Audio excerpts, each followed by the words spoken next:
Welcome back to another episode of Spotlight on the Arts, an independently produced show brought to you in part by the Chicopee Cultural Council and Chicopee TV.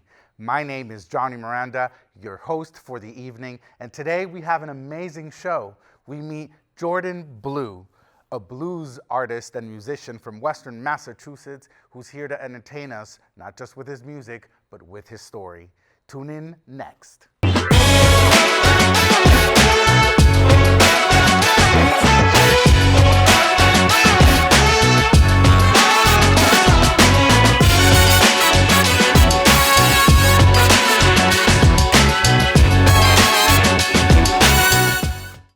And here we are in Spotlight on the Art with Jordan Bleau, a native musician to Western Massachusetts who's been entertaining us for many, many years, and I am so honored to have him on our show. How are you, Jordan? I'm doing fantastic. Nice to see you. Nice to be able to tell your story and to learn more about your industry, your entertainment industry, and all the cool things that you do in our region. So, how do you feel being labeled a musician and an entertainer in this industry? Honestly, it feels great. Because at the end of the day, you are who you are. And I believe that your actions show who you are as a person. And I love music and I love making people happy. So it just goes hand in hand to perform. And in our previous conversations, we've talked about you having been playing guitar and entertaining since you're 12 years old. So tell us a little bit about those beginnings of Jordan Bleau, of those initial influences. Tell us a little bit about that. Well, I was 11 years old, driving with my dad. He used to deliver the penny savers within the area. And he put in this tape that was from this band called Deep Purple. And I'm listening to a song called Smoke on the Water. And I started to vibe with it. I'm like, I really like the dun, dun, dun, dun, dun. And I'm like, I can do that. If I can do that, I can play music. And he told his brother what the experience was. And the next day I was gifted a left-handed bass guitar with the amp. And, you know, I'm pretty sure my parents loved that because they sent me up to the attic to play. They wouldn't let me play inside of, the rooms. But that's where it all started, realizing that sound and vibration, frequency, those things all matter, and it made me feel good. So initially, like, if something makes you feel good, you want to do it again and get better at it and be better for others. And so it led from me getting that one guitar, and because I'm a lefty, and it was a left-handed bass Ovation guitar. They don't make those anymore. At least I don't think they don't make anymore. But I ended up getting some other guitars that were right-handed, and I figured out that I was better playing a right-handed guitar than a left-handed guitar. Interesting. But I'm still a lefty, so it's odd when people see me signing things, and then I pick up the guitar and play like they would play as a right-handed. So if it all started with getting that guitar and learning how to play guitar, when did you add the component of singing to that mix, or was it since the beginning as well? It's actually as recent. Within the last, I'd say, 3 years. Okay. I started to sing and started to make my own lyrics and actually hear my own sound and enjoy it. Because previously to that, I don't think I had the right voice for it. And I didn't find the right genre for my voice. Got it. And then when I started to play blues and I started to make my own lyrics to the songs that I was playing over, I was convinced. I was like, okay, I can work on this. And then I started doing other cover songs and matching my tone and frequency to the music, and it all just made sense and it worked. Nice. And so ever since then, I just kept on singing and playing. So blues is your niche. Yep. What are some of those artistic influences that you can think of that shaped you as an artist to be who you are today? Straight up the top of my head, Gary Moore, phenomenal guitarist. Stephen Vai, if I'm pronouncing his last name, V-A-I, one of the best guitarists I've ever heard or witnessed in my entire life. And the amount of technique and skill that goes into playing guitar, it's not just learning the chords, right? Like anybody can learn chords, and then you get the muscle memory of where it actually is going to be on the fret. And then when that that fear or that the unknowing is gone. You know where everything is. Right. Now you can insert technique, you know, and emotion and feeling. And it's hard for me to express how I feel on a daily basis, but my music can do that for me. So it's a way of an outlet for me showing how I'm feeling on the inside. Nice. Yeah. And what are some of the places that you like to perform at around the area, or some of the places outside of the region that you've performed at that are merit a conversation? Okay. Well, last year I jumped into the scene of wanting to play for people. Okay. Because I got to a progressional stage where I felt comfortable enough to show and showcase my talent for others. So there are a couple of venues in Chicopee and Springfield and Holyoke that I played at, and like the what was it? Sorry, I'm drawing a blank. The Drunken Rabbit, Okay. and that's over in Chicopee. I've played at the Windsor Lounge. That's over in Chicopee also, right near the Pride and the Singing Bridge. Right. The Elixir, which is also in that area too. I played a few shows there. Can't really think off the top of my head any other like locations that I've played at, Nice. but yeah. But it's nice that there are these places where people can stay tuned and go visit and go listen to your wonderful music. Is there a vision for Jordan Bleau in the future? Where do you see you going with your music and your guitar? That's a tough question, because I feel that music it's natural. It should be available for the ones that need it. And every genre of music has its place in our life. So when it comes to blues music, like a lot of people think, oh, it's just like, if you're depressed, you write the blues, you know? You're sad, you write the blues, you know? You're unhappy about your life, or your girlfriend left you, or your truck don't work, or whatever it may be, like they're singing about it in a way that you can relate, even if that stuff isn't actually happened to you at that moment, Right. you know? And a lot of times with the music that I like blues music, the guitarist is the singer, you know, whether he's singing or not, because the guitar sings for you. And that's how I like to play my music, my blues, is let the music take you on that ride. You know what I mean? Let just absorb the sounds and the frequencies that you're getting, and what that means to you is what it means to you. What it means to another person could be different, but I don't know. Are it's there hard to say. any other musicians that accompany you in your presentation? Other guitarists, a bass, or I is would it like just to play you with more. the guitar? It's just me. Very acoustic. Well, I usually play a backtrack, Okay. and that will give you my drummer, my bass player, and then that will allow me to be the lead while I have a steady beat. You know, Nice. that is constant, and they're not going to mess up. Right, It's hard to play with other people just because of that fact, but I love playing alone. I've always played alone. So when I found backtrack music, I was like, oh my goodness, I can play to this. Like, Right. this sounds great. Like, I can dig this. And if I can dig it, then everybody else could, because I'm my own biggest critic, Right. you know? What's the most challenging thing of your process? Is it writing the lyrics? Is it learning the songs on the guitar? Is it performing, singing? Like, what do you find to be the most challenging aspect of it? Writing the lyrics. Writing. Yep. Writing the lyrics are hard. Playing the music is easy.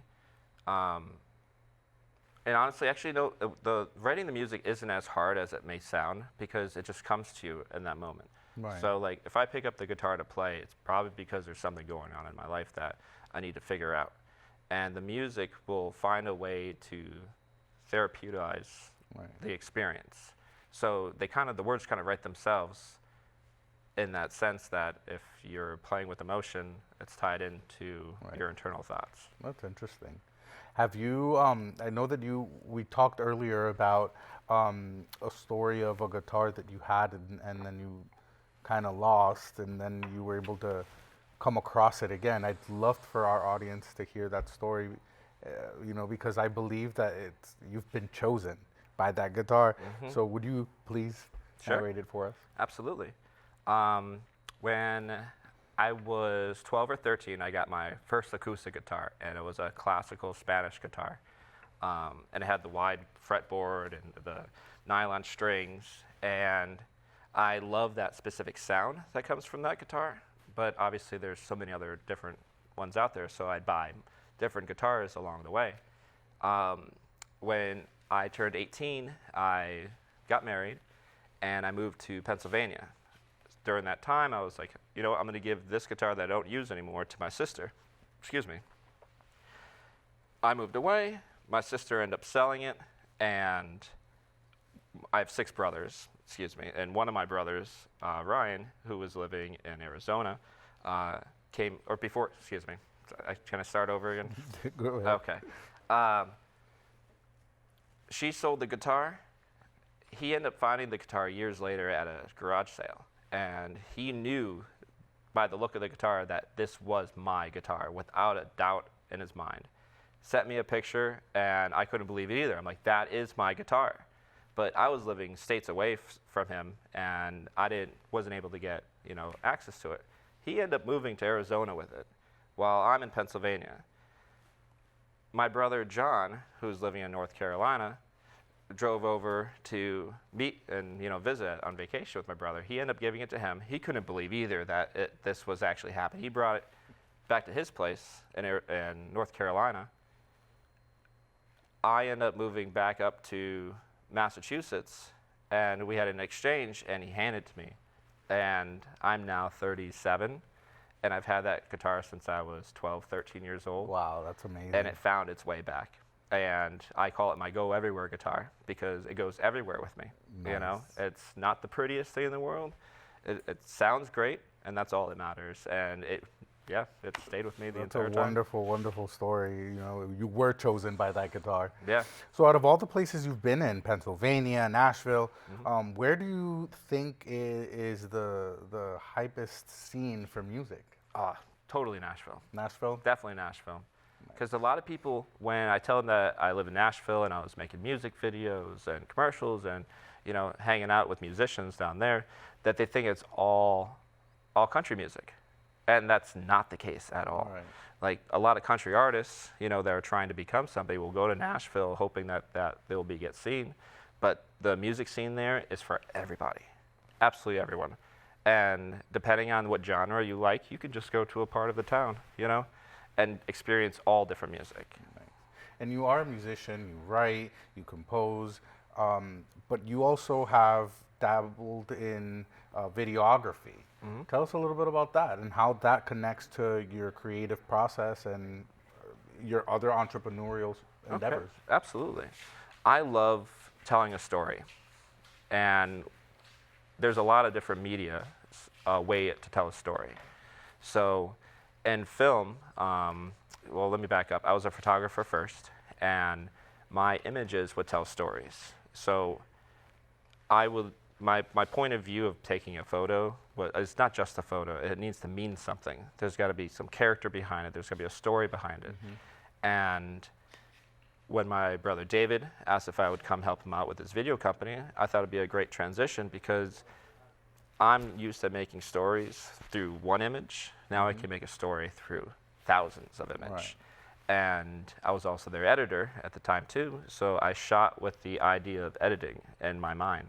So I would put pieces together and stories together before they're even done. So it's the preconception of what you want your end result to be, and then you fill it in with the story, Nice. And it's kind of how like music is because you're telling the story. Yeah, you're telling a story. When you're playing the guitar it's a two-person conversation with Right. one instrument, and as the listener, you're there just to experience it. But as the player, you're literally telling a story and the mood and the feel of the guitar, because at the end of the song, it's done, and the story that your brain created while you listen to it, Right.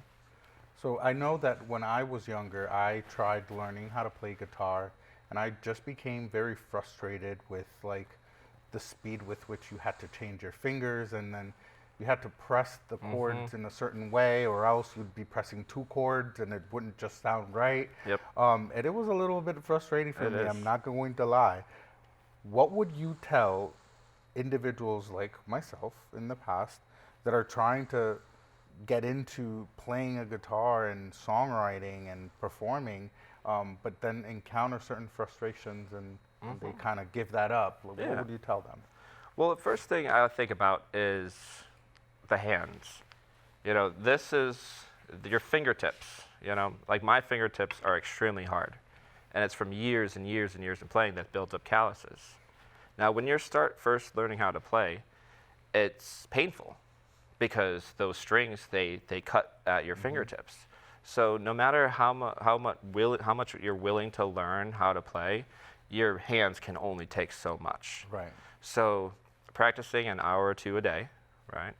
It builds up those calluses throughout that every single day. So while you're learning mentally how to do the chords with your fingers, and that will come naturally after a while. But the most important part for me is the no pain factor. Because when I get hired to do a show, I have to play for 4 or 5 hours straight. Right. You can't do that if your fingertips are soft as a baby. Sensitive, right. They're so sensitive, right? So over time of repetition and practice and practice and practice, you'll end up being able to play longer, which means you can practice longer. Right. And the thought of like, oh, my fingers hurt, so now I'm gonna stop playing, is a huge like speed bump for a lot of people, because they wake up in the morning and your hands hurt, and you don't want to jump in doing something you just hurt yourself the day before. Right. You know what I mean? So it's going through the process, you know, and finding something that makes you want to play through that pain. Right. You know. Is there a specific theme that you find that you sing more about than any other theme? I know that you're in the blues, and people tend to associate that to like heartbreak at times and Country things music. like that. Yeah. Country music, Okay. because they tell a story in every single country song, and the blues does too. Right. And you know, obviously we know that like country music is rooted in a lot of the other like jazz. Right. And So where can people find more of your music if they wanted to go to social media to hear some of your songs and music? Where can they find you? I have a TikTok account, TikTok? Yep. Nice. What's your TikTok? And we'll put it down. Jordan Blues with an S. Nice. Yep. And where are you performing next? What's your upcoming performances? Right now, it's still in the works for my next show, Right. but I'm hoping for it to be soon.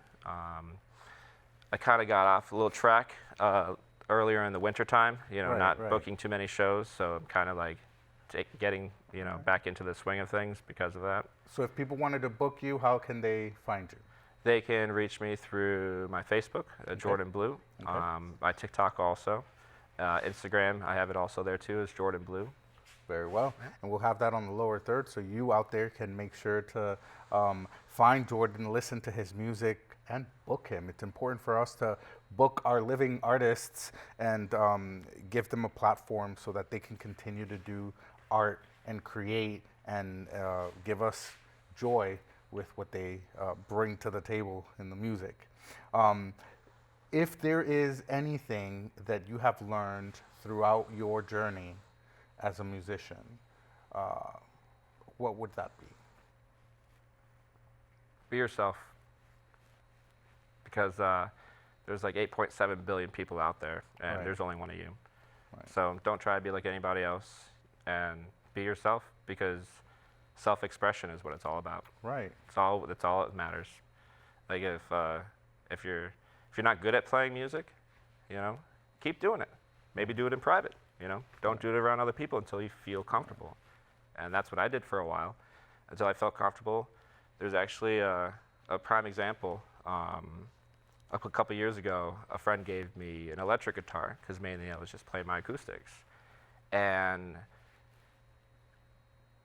I was sitting on the porch playing how I felt, and realizing that, oh my goodness, like if I close my eyes, I imagine myself sitting in the studio, listening to me play, and this overwhelming feeling of emotion just washed over me. Like, 'cause I was so proud of myself for getting to a level where I actually felt confident enough to play in front of people And then when I did, I was rewarded back with that same feeling of like, oh my God, like this is amazing. And I'm like, I feel it too. Like, it's visceral. It came from within. And just for them to see it and to enjoy it and appreciate it brought me to tears, because all I want to do is make people happy. Right. You know, and if music is what makes people happy, then I'd be more than happy to do that for the rest of my life. And we are about to make all of you, our audience, happy, because we are ending the show with a performance from Jordan Bleau in his guitar, so that you can feel that emotion and that creativity that permeates him. And so definitely I want to thank you for being in our show. Thank you. But don't leave, because up next you have a performance by Jordan Bleau, and I will see you next time. Hi everyone, I'm Jordan Bleau, and this is Rachel, and we're going to play a song called Passionate Blues. I hope you enjoy.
you.